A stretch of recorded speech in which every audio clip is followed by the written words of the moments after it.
Hey everybody, this is Jesse P. Gilmore, Agency Transformation Coach and founder of Niche in Control, author of The Agency Owner's Guide to Freedom, and the creator of Leverage for Growth. I'm the host of the Leverage for Growth podcast, and I know that in order for you to scale your agency successfully, there are multiple shifts that need to happen within your mindset, skill set, and leadership style.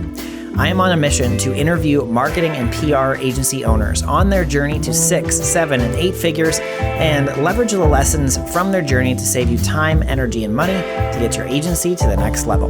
If you find value in these episodes, watch the case study video to learn more about Leverage for Growth and how we successfully scale agencies at nicheincontrol.com/case study. That is nicheincontrol.com/case study.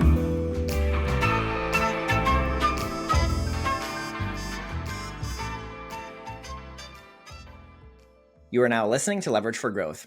Hey everybody, this is Jesse P. Gilmore, founder of Niche in Control and creator of Leverage for Growth. Welcome to the Agency Leverage Edition. Today I am here with Chris Langley, the co-founder of OfficeHounds, a white label social media agency established in 2009 that empowers local businesses and addiction treatment centers to dominate their industry online. Thanks for coming to our show today, Chris. Oh, thanks for inviting me, Jesse. It's great to be here. Thank you very much for the opportunity to speak to your audience as well. Really appreciate it. Absolutely. Can you tell us a little bit about the history and background of your agency? Sure. Well, OfficeHounds was started back in 2009 after my wife, Maggie, who was originally from Iowa. We were both married in England. And she became redundant for the second time and just had enough, basically. And I think she read a book about the virtual assistants and she just got into it and started in 2009 with doing social media for small businesses in the United Kingdom, because Twitter was just coming into the fold and getting a big thing. So she was at the start of that. So she really got involved with Twitter, got involved with Facebook, got quite a few new customers. She then worked for a crowdfunding business where she really grew everything there beautifully. And then in 2014, we decided to move from London to Iowa. So a little bit of a change for me.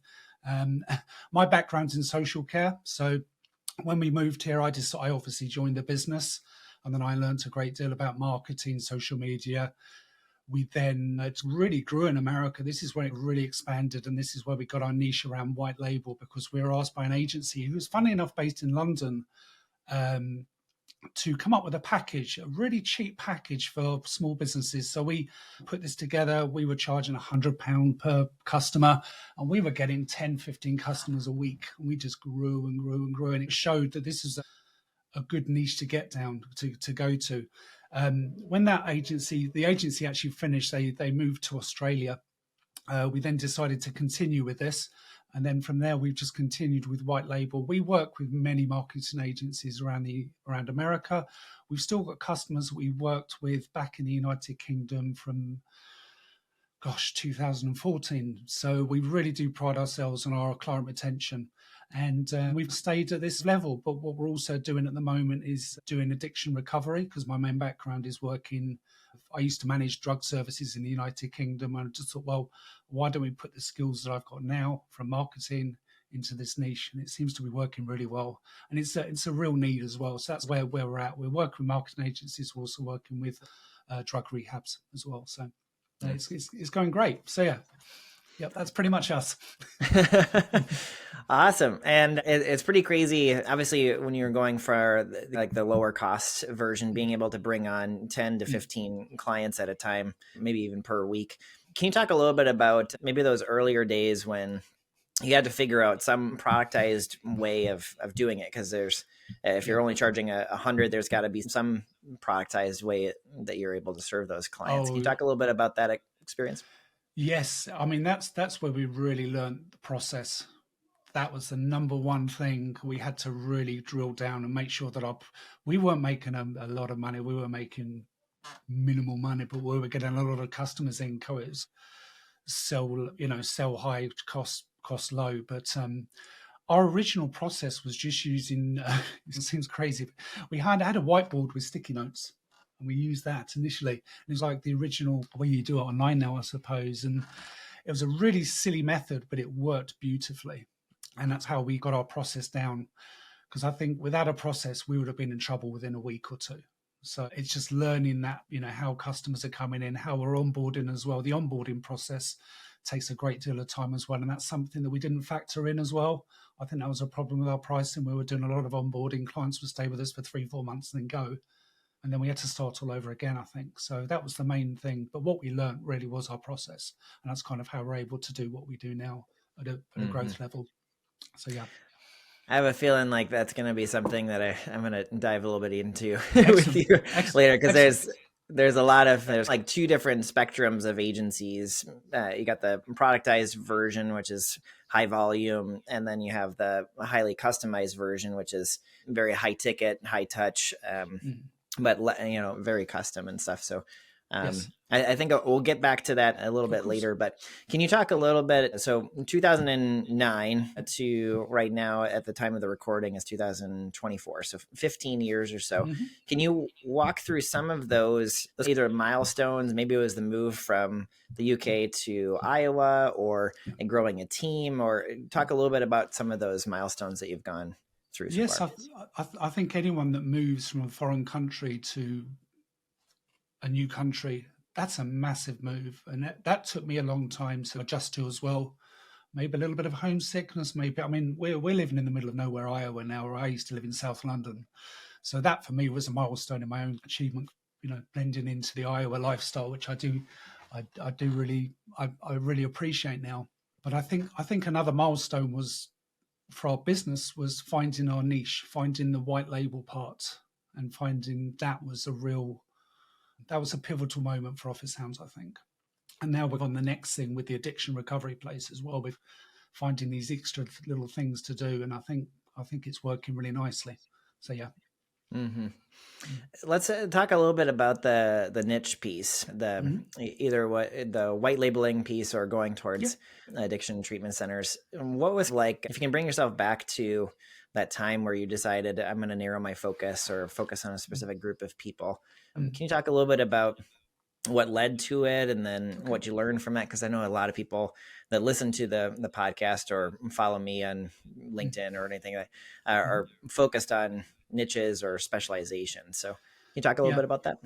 Yeah, I mean, I'll talk about addiction recovery place. I think really it's a very good example. As I mentioned earlier, Jesse, my main background in the UK, I managed drug services. I worked in social care since I was 17, really. And that's all I did.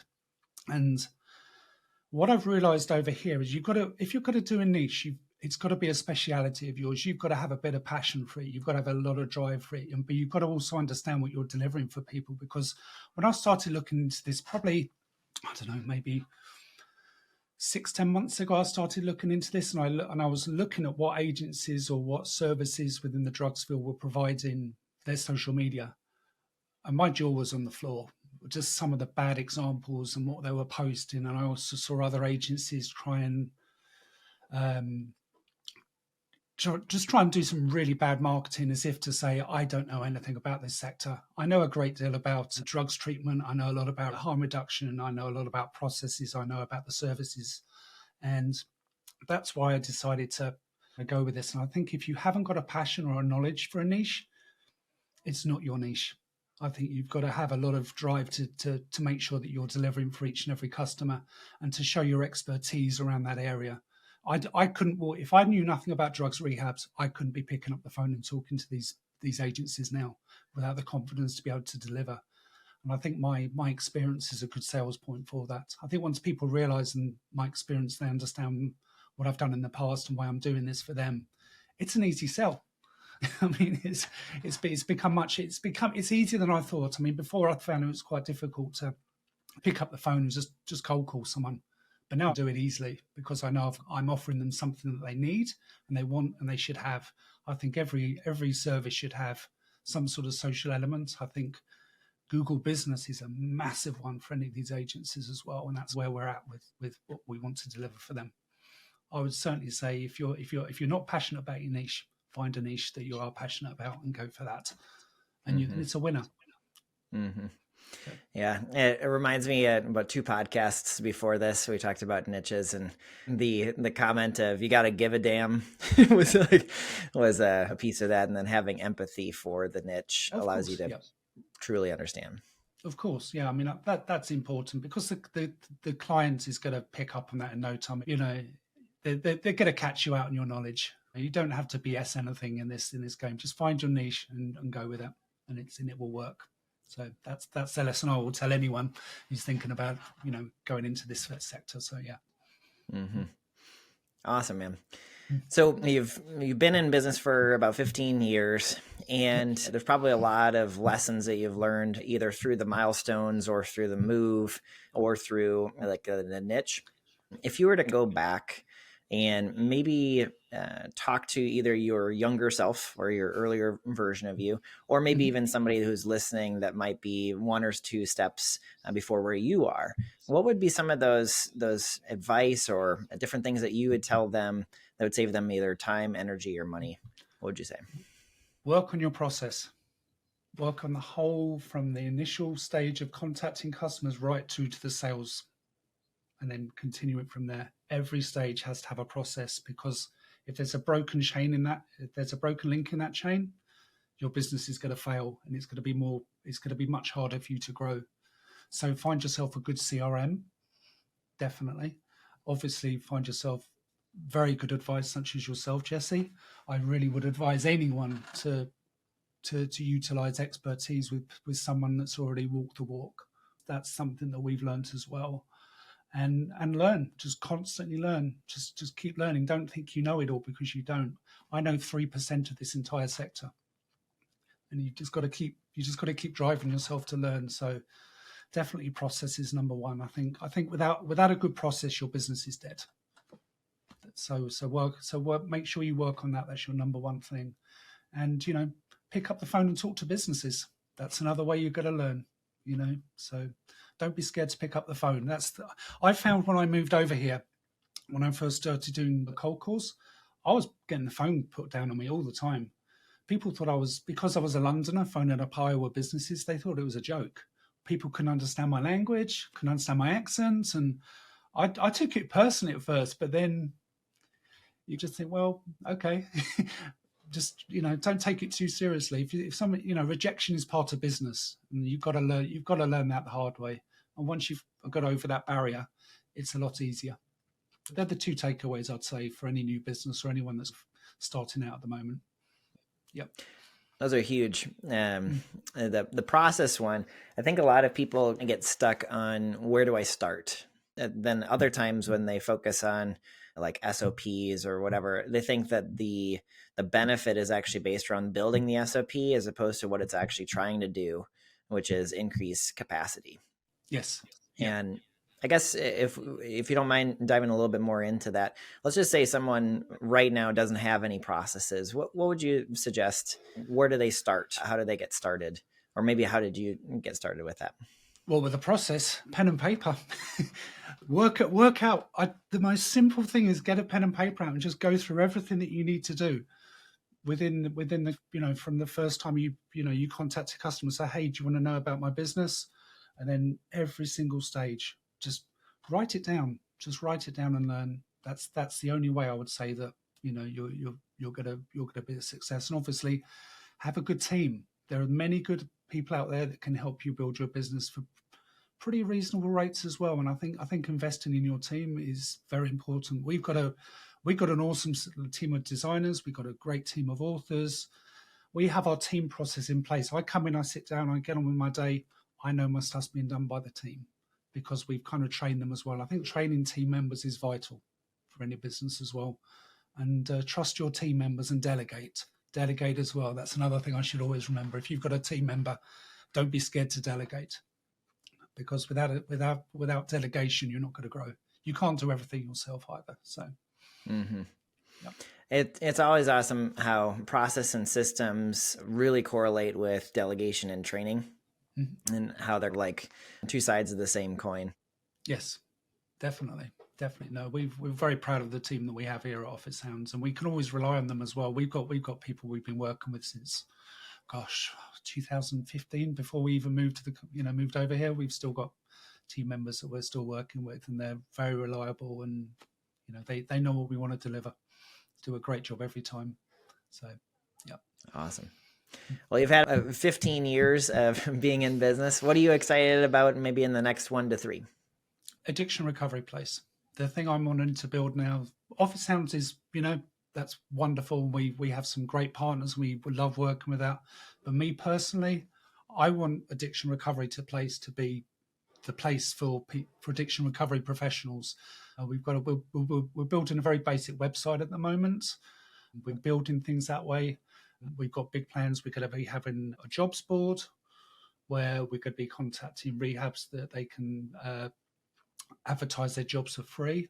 We're going to be having a podcast as well. I had my first one a few weeks ago. I've got another one put next week. And the main aim of that, my main aim by the end of the year, Jesse, I want to speak to a rehab centre or a service in every state by the end of the year and then build from there. And we're going to be doing online conferences as well. I'm making pretty big connections finally. I'm getting into finding out who's to speak to nationally. So we've got a meeting hopefully this week with a national organisation for counsellors who help with for addiction treatment professionals. So we've got some big plans. I'm really, that's the one thing I'm excited about business generally, but I'm very excited about building an addiction recovery place into something that's, because there's not a hub anywhere online for this sector at all. I don't know why that is, but I'd like to be a part. I'd like to be a part of it. So, and it's something I believe in as well. From my past experience in England, I do believe that these services are vital within any community around the world. And over here in America, it's very needed, definitely. So that's what I'm looking forward to in the next year or two, definitely. So, Chris, one of the coolest things about this conversation is you've gone from the UK to Iowa. And you went through 15 years worth of different milestones with OfficeHounds. Yes. You built systems within OfficeHounds to be able to delegate to a team. Yes. And have that be able to run, basically without you. And then that way you can focus on your passion. That's one of the coolest things about your story. I don't know if anybody's captured that entirely. I certainly have. I mean, yeah, definitely. I see exactly what you mean. That's nice to acknowledge, Jesse. I appreciate that because it has been a journey. I mean, it really has. I mean, it's me and Maggie have been married for, gosh, we met 25 years ago in London coming up. So we've had a journey ourselves. So, and I'm very proud to be working with my wife and best friend, and we're able to build this. And it's awesome. No, it's. I certainly don't want to be back in the UK. That's for sure. Yeah, yeah. I know that there's a lot of people that are listening that they started the agency to get to a point where it can sustain and grow without them, and some of them want to scale it to sell it, scale it to work in there when they want to, and other people want to make it to where it's basically like the cash flow for other ventures and purposes and things like that. And so I think that people that are listening that have that third reason on why they started the agency, I think they're going to resonate with it. And then the lessons that you've been teaching about process and delegation and stuff like that is actually how you get there. So yep. Really cool. It's the best way. Yep. No, it's awesome. Awesome. Last question is just, for anybody that is listening that who is your ideal client right now? You talked about local businesses for OfficeHounds and then maybe the other audience. Can you talk a little bit about those? Sure. Yeah. Yeah. We work with any business really who would like to have their social media posts taken off their hands. I'll tell you a little bit about what we do quickly. We have 3 different packages, but we can post to LinkedIn, Facebook, Twitter, or X, shall I say now? I can't say that anymore. Instagram, Pinterest, Google Business as well, which is a huge one. If you're a small business, if you're a brick and mortar business, you've got to be posting on Google Business because it's amazing with how the SEO works with that. But we also work with the marketing agencies. We have a really cool white label package where we give pretty massively reduced costs or monthly costs to our white label partners as well. So if you're a marketing agency and you want to add something to offer your clients, or you just want some social media taken off your hands, please get in touch with me because we've been doing this a long time for a reason, because we deliver. And I think, the white label part with the marketing agency is a big part of our business. And we're always very proud to work with marketing agencies. So if you're a marketing agency, you need some help, give me a call. Love to help. Little pitch there, but there you go. Yeah, it's all good. Cool. And then what is the best way for people to get in touch with you, Chris? On LinkedIn, or you can email me at chris@officehounds.com, or you can, just pick up the phone. We love old school. I love it when someone just calls me up out of the blue. It makes my day sometimes. So yeah, please feel free to give us a call. Numbers on the website, officehounds.com. Give us a ring. I'd love to speak to you, and we'll see if we can help you. So no, I really appreciate that. Cool. Excellent. And for anybody that's listening, you can check in the show notes for the ways to contact Chris and check out the website. But Chris, I just want to thank you very much for being on the show today. No, I appreciate the invite. Thank you very much indeed, Jesse. It's been great talking to you, and hopefully your audience is, going to learn a little bit something from a Brit. Who knows? But no, I appreciate the time anyway. Thank you very much indeed. Absolutely. Agency owners, if you want to transform your agency to sustain and grow without your direct involvement, where you can stop working in the business and start working on the business, where you can free up your time, delegate work more effectively, price and position your services to finally get paid for what you're worth, and have the team run the day-to-day, go to nicheandcontrol.com/case study now to learn more about leverage for growth. And also to book a free strategy session with us. We'll look at your systems, determine exactly what you need to do in order for you to scale this year, and to create a strategic plan so that you can live the life of entrepreneurship you've always dreamed about. Go to nicheandcontrol.com/case study now.